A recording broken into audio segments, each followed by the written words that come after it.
Welcome. It's Dad Builds a Cabin episode 2, and we are here at the property. I do not know how to edit video, so I will be swinging the camera around as necessary to show you what we're doing here. But here we are.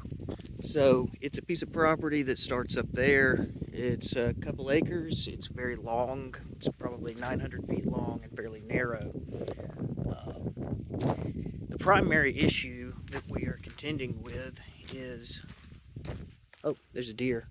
No, it's a fox.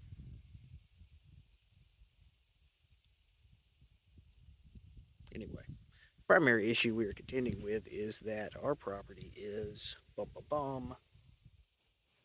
a ditch.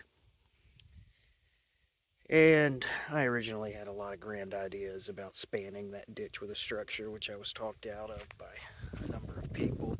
So now the idea is to build a cabin on the side of this hill up here.